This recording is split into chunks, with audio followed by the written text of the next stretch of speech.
I was certain that I was going to die and looked over at a blonde woman sitting next to me. We hadn't spoken the entire flight, but now we held hands as the plane fell out of the sky. People who have survived a plane crash, how did people react on the way down?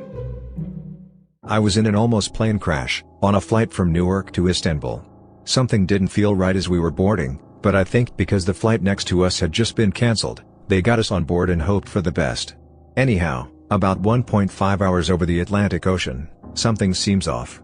Then the pilot comes on saying there is a mechanical issue and they're not sure what's going on, but to prepare for a water landing. Everyone is confused and it was dead quiet. It was also nighttime, so some people were asleep.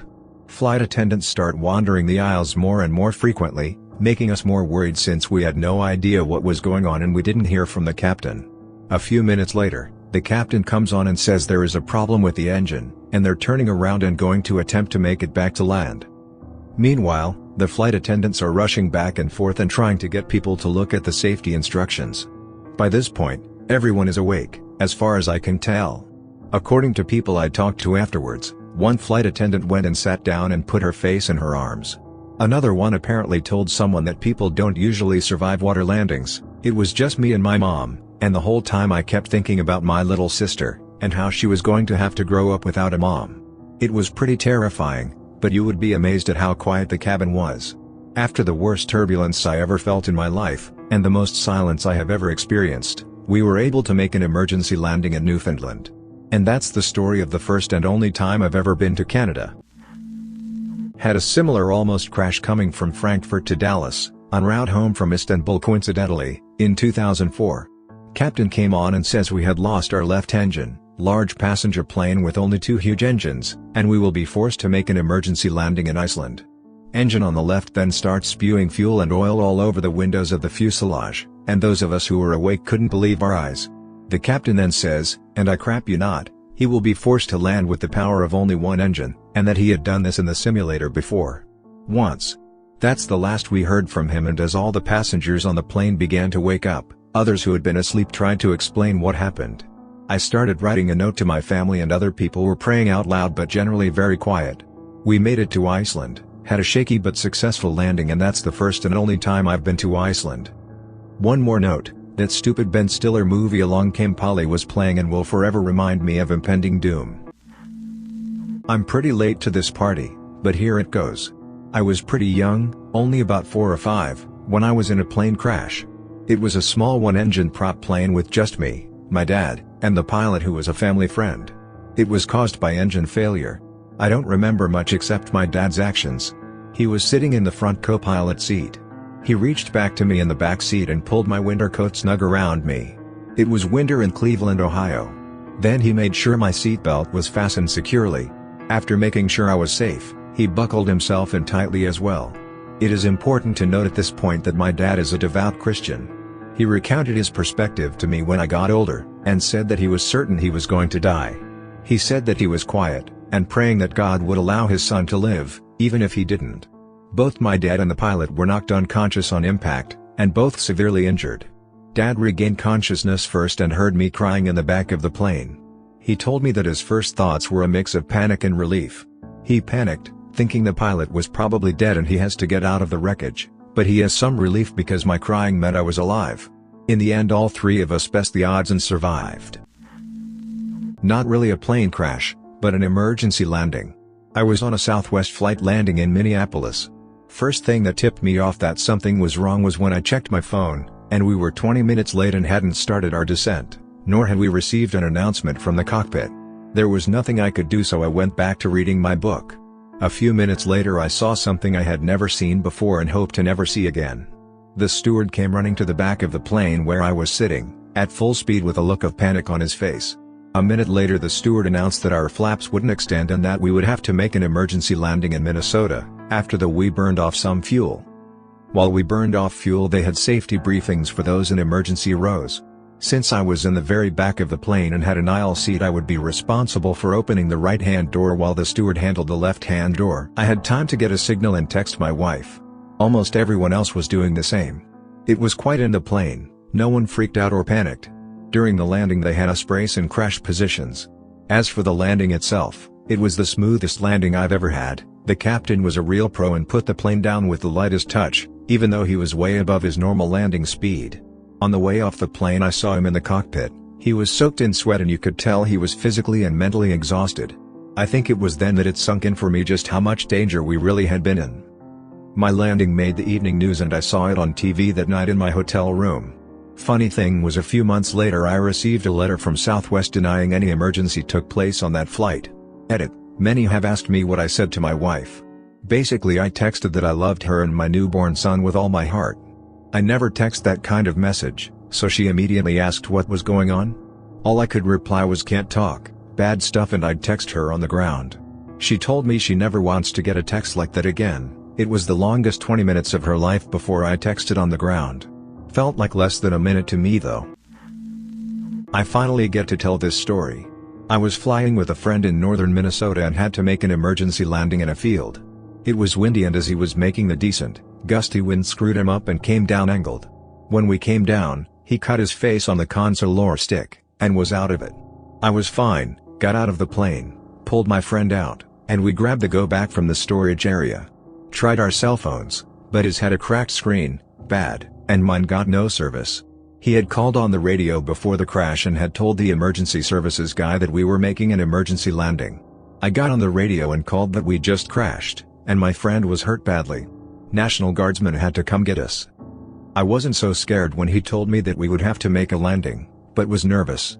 I had the jitters and had my eyes on my feet the whole time. When he told me the wind was too strong, I got scared. He couldn't get the nose back up and told me to brace. I had my hands on both sides of the plane. It was tandem-style seating, and started praying. I was in a helicopter crash. Everyone was silent during the ordeal, other than the pilot who was like everything is fine, crap, nope it's okay, look for the lake to ditch.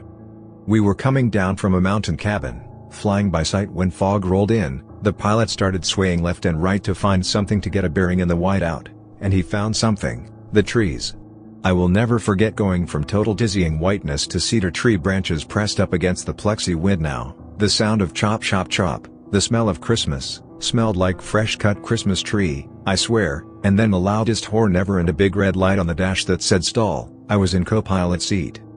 Somehow we managed to spot a rock by the lake, and the pilot slammed it down hard, but amazingly nobody hurt and the smoke from the engine never turned to flame. We were very lucky, and that pilot didn't fly in BC again. He flew power lines in AB after that where one doesn't have sudden whiteouts. I was in a commercial jet that fell from cruising altitude. It was a small jet flying on a now defunct airline. We had just started the descent when the plane tilted and dropped out of the sky. Nose was pointed nearly straight down. I was sitting in the aisle. People were screaming, yelling out, but I can't remember the words. All kinds of crap was flying through the cabin and the flight attendant was nowhere to be seen. My brother and dad were in the seats behind me. I remember thinking about how sad my mom was going to be, and then looking out at the window at the ground.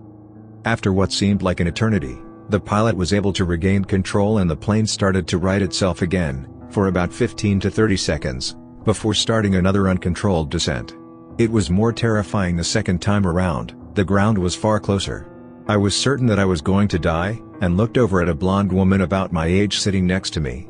We hadn't spoken the entire flight, but I reached out in some impulsive desire for human contact at the end, and we held hands as the plane fell out of the sky.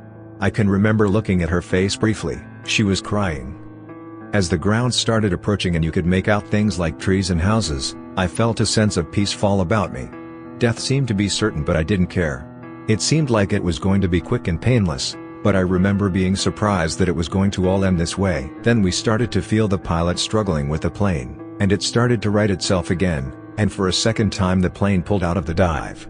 It was still incredibly bumpy, and people were crying and screaming out at every round of turbulence. Everyone was waiting for the next and final dive. When we landed, the young woman and I were still holding hands. People were dead quiet. What was surreal was that the flight attendant got on the microphone when we reached the gate and thanked us for flying on that crappy airline and hoped we would fly again. They brought a bus out and one of the pilots came out with us. He didn't say a word, but his knee was shaking uncontrollably. To explicitly answer your question, some people scream and panic in those last few minutes. Others seem to accept the inevitable, In the moment it seems like there isn't much that you can do, it's all in the pilot's hands. I hate flying now. Plane didn't crash, but I sure as hell thought it was going to. I was flying back from Colorado back home to New Jersey. Plane started to descend quickly in the middle of the flight. Everyone looks around confused. Flight attendant is talking to someone on the phone PA system, then immediately sprints to her seat and buckles in. Oxygen masks drop down. More confusion, then everyone freaks out and puts the masks on. Plane is still dropping quickly. I look around to see kids are crying. I see an older couple holding hands, and a man listening to something on his headphones. Apparently there is a channel on the radio where you can listen in on the captain's radio. I listen in and hear the captain refer to all of us as 100-something souls on board. I think that was the scariest part for some reason. I'm sure it's normal to refer to people as souls, but in that context it was haunting. Ended up having to emergency land in Chicago. Never found out why the plane malfunctioned, but we all got free drinks on the next flight. I was flying to Iraq and the C-5 caught fire. Some electrical problem, and smoke started to fill the cabin. A C-5 is a huge bird, and it's also weird because you fly facing the back. So the cabin is filling with smoke and we are somewhere over the ocean. The whole time I'm thinking, we have tons of weight and war machines in the belly, and if we hit water we are sinking immediately. Some Air Force guys are walking around the cabin and tell us to reach in the pocket in front of us to grab the oxygen bags. I was expecting a yellow cup that resembled a muzzle, but I pull out a red bag with an elastic band around the neck area. I place it over my head and pull the string, then my eyes start burning like hell. As far as the reaction from us soldiers, we were in the 82nd Airborne Infantry, so we were used to jumping out of airplanes and wanted parachutes. But obviously they didn't have that many. We were all pretty calm, this being our second deployment, the first to Afghanistan no more than 2 months prior. We were all pretty much expecting death at any moment and were joking around. I think a few of the guys were playing keep away with the airbags. We ended up making an emergency landing in Spain at an Air Force base, and had to stay for 3 days while they repaired the bird. The entire time we were on lockdown because the Air Force didn't trust infantry soldiers from the 82nd. When I was in my crash last summer, no one said anything, until the pilot said something right before the wing started to hit trees. The cockpit was silent except for the sounds of the wing, the prop hitting the ground, and the crunching of sheet metal when we ended up in the trees. Upon stopping, the silence was broken when the "everyone okay?" question started. We forced the door open, got our gear out and walked back to the shack next to the runway. Pilot was very unhappy, their personal plane was totaled, but we all walked away. My buddy and I were so hopped up on adrenaline though, it was strange. I wasn't sore until the next day, and an ER visit saying low back strain was my worst result. I lend by saying, if you can be in one and walk away from it, do it. Beats the crap out of jumping out of airplanes or being shot at. I was involved in a ground loop that we both walked away from, and the plane remained undamaged. However, it was very close to a crash with substantial damage and injury. A friend of mine took me up in a borrowed Aeroncachamp, which is similar to a J-3 Cub in that it is a tube frame aircraft with fabric covering, and a tail dragger as well. Flight was totally fine and fun. However, on landing the pilot's airspeed on final was tilde 70 miles per hour with a right crosswind of tilde 10 miles per hour. We touched down at 60 miles per hour on the left main first, the right wing immediately came up pushing the left wing within inches of the pavement. This caused the airplane to make an immediate 90-degree turn where we bounded through a snowbank, and off into a field. As soon as the aircraft started to ground loop, my only thoughts were to brace for impact, covering my vital torso with my arms, thinking this is going to hurt, and I hope I do not get impaled. After making it out okay, I helped him dig the plane out of the snowbank and get it started again, and then like the idiot I am, hopped back in and went for another ride around the pattern to let him redeem himself. I am currently a student pilot, but have been flying with my parents since I was 8 days old. I wasn't in a plane crash, I was in a hot air balloon crash, not as dangerous as a plane. We spent ages up in the air, we kept trying to land at an oval or somewhere safe, but the wind picked up as we were flying, and blew us into dangerous areas where we couldn't land. The pilot, I think that's what they are still called, told us that we might run out of fuel if this keeps up and he would see what he could do to get us safely down. This continued for a while, and we ended up all crouching down in the basket, as he got the balloon as low as he could. As the fuel ran out, we ended up crashing into the top story of a house in the suburbs and scraping most of the tiles off the roof. Someone almost fell out, Luckily the house slowed us down and that street was open enough for the car that had been following us to grab the drop rope and pull or winch the balloon down safely. No one was hurt, thankfully, but scared the crap out of everyone, unsure if I'd ever go on a balloon ride ever again. I've been in 3 plane crashes, mostly on the runway. My dad has been in many more. 2 in one day, once, granted one of them he was in a helicopter. Part of the territory growing up around bush planes. The most memorable was in a de Havilland DHC-3 single-outer on floats. Happened on takeoff. The engine was spooling up and we started to work our way on step, when a massive gust of wind picked us straight up into the air about 60 to 100 feet and dropped us. Ended up landing on the left side of the plane. Everyone was a little shook up, but the real danger was that the plane was sinking now. Another guy popped the roof escape hatch and started pulling people up on top. Luckily this happened right around dinner time on a busy lake. Many boats came by to assist and nobody was injured. One guy's pants got wet and the airline's owner bought him new ones. There's not really much to say what I'd actually do with my last minutes of any given crash. It all kind of happens and is over before you know what's going on. It's a little different when you're up front, but even then unless you're actively on the controls you can't do anything. Just accept it and be ready to act when the tumbling is over. I'm probably too late for this but I'll share anyways. I was in a plane crash. We crashed while on the ground. I was 9 years old and flying as an unaccompanied minor, back in '99. So this was the first flight of the morning leaving out of a Colorado airport in December. It had snowed the night before and the roads were pretty icy. All was fine though, they de-iced the plane and we left the gate only 10 minutes later than we should have. We get into position on the runway for takeoff, and the pilot begins taking off and getting up to speed. Instead of leaving the ground however, we slide off the runway at full speed. Everyone was screaming and losing their crap. I actually followed the damn procedures outlined in that stupid manual they tell you to read and put my hands on the seat in front of me, with my head between my arms. Once we came to a stop, our wheel was dug into the ground and we were tilted, with one of the wings dug into the ground. Not really a crash but plane accident all the same. My story is an almost crash, flying back after Christmas from rural Victoria to Brisbane. The first leg was a twin-engine beach from memory, seated about 9 people.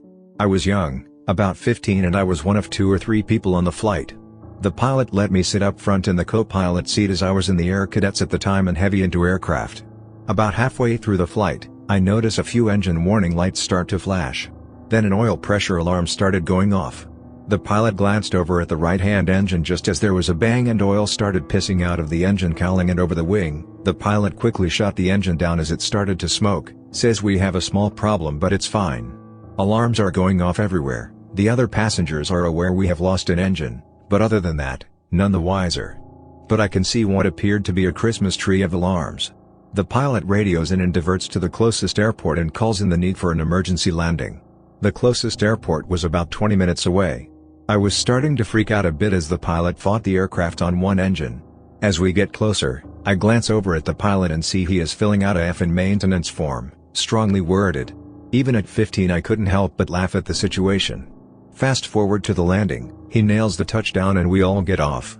Pilot buys us lunch while a maintenance crew looks at the engine. Turns out it was a cheap valve or something that had failed. About 2 hours later we were cleared to fly and finish the trip, albeit quite nervous. Thanks for listening to another episode of This was by far the most interesting video I have ever made. At least from my point of view. Hit the subscribe button and let me know in the comments what you know about plane crashes. And tell me if you have been in a similar situation.